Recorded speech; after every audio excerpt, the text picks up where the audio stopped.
What I want to do is I want to talk about some winners, some losers, and I'm not going to call it losers. I'm going to say questionable decisions. Um, and who are some steals in the draft? Let's start on a positive note. Let's start on the winners. Outside of course, the Spurs. The Spurs are the big winner for getting the number one overall pick. One of the winners that I'm picking is Miami. Now, it was a little head scratching. Don't get me wrong. It was a little head scratching picking Jaime Jaquez Jr. at the 18th pick, especially when a lot of people had him as a second round talent. And there's a bunch of people that went second round that were first round talents. But one of the reasons why I say is a winner is, and I talked about this before. I think people get so attached and so loyal to draft comps and so loyal to scouting reports that they don't watch the tape themselves. I think I see that a lot, and I felt this to an extreme when we talk about the NFL draft. I mean, yes, I understand that there's seven rounds. I understand that a lot of people don't. It's hard to watch every single player, right? But when we talk about one of the biggest reasons why I have the Miami Heat as a winner is because when you look at Jaime Jaquez play at UCLA, he was a incredible player, an incredible scoring option, a leader. To me, he fits the Miami Heat culture. I understand a lot of people, and at first when I was like, "Oh, okay," I thought it was a little bit of a reach, but I did like the fit, and especially for a team that struggles offensively, that's Jaime Jaquez. He is an offensive weapon, and I think that he was really good, especially at UCLA, and I think he's going to be really good for Miami.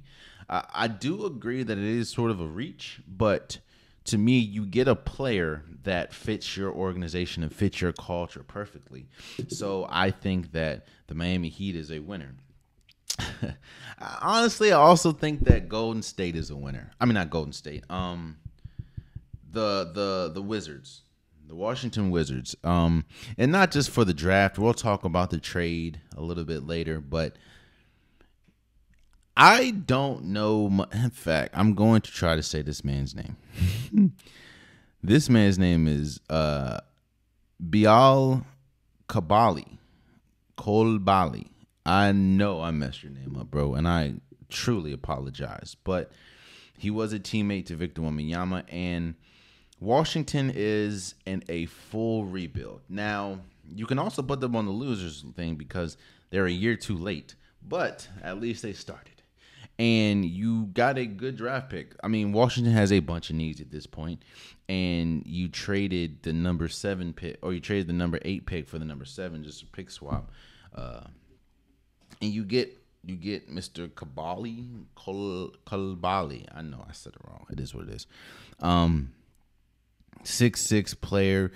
There's a very good chance that you're going to lose, or you're not going to be able to re-sign Kuzma. So he can play the forward position. We'll talk about the guard position in a second. But on top of that, there was more that came out about the Bradley Beal trade.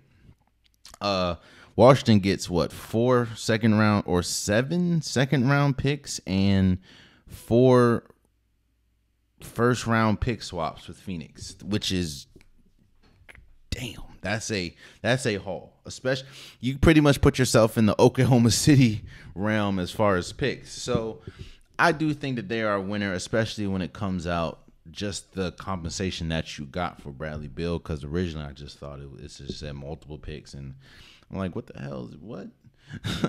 But they did get a haul. Another winner, I think, is the New Orleans Pelicans. I think that they had one of the, well, let me, oh, damn. I am just going crazy with the mic. I apologize, guys. Okay.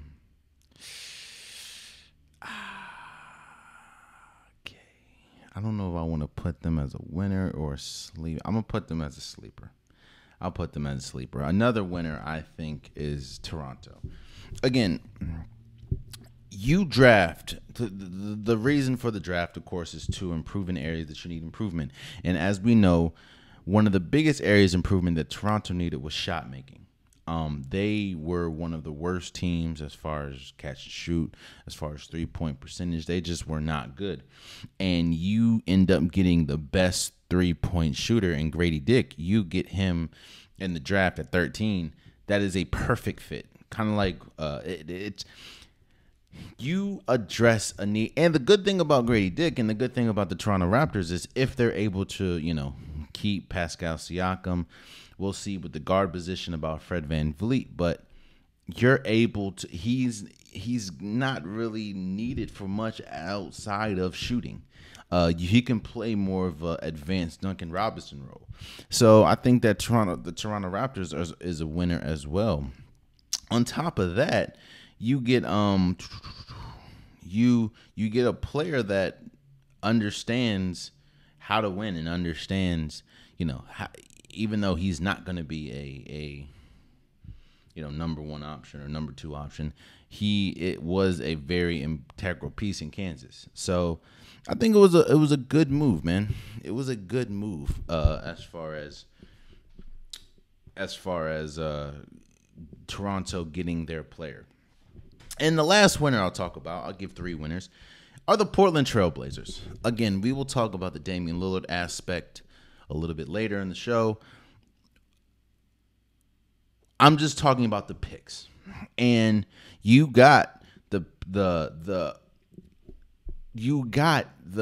second best player in a lot of people's opinion in the draft in Scoot Henderson.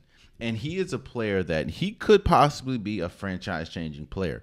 He played for the Ignite, G League Ignite. He played for, or he's a physical specimen. He is a Russell Westbrook with a better jump shot. I heard Russell Westbrook in UCLA pretty much, with the physical. He's just bigger than everyone else, and he is an athletic freak. And now that he's under the mentorship and tutelage of Steph Curry, his shot could possibly get better. On top of that, you get Chris Murray, who was one of the best 3-point shooters in college, and of course the brother to Keegan Murray. The Portland Trailblazers, man, they addressed what they needed to address, and They also got Ryan Rupert, who was a forward, a guard. They're building this team. The Portland Trailblazers are nowhere close to contending for a championship, but you'd have laid down the foundation to be a better team. Again, we'll talk about Damian Lillard in a second. See what happens with Grant. This could be the foundation of a good team moving forward. It's just patience. And you got, in my opinion, the second best player at 3. So, oh man, you stayed to the end of the video. I appreciate you. If you like what you saw, be sure to hit that subscribe button so you'll never miss any content from your boy. You can also go back and watch past episodes, past clips, and don't forget that the Unpopular Podcast, new episodes drop every Wednesday and Saturday. Appreciate you.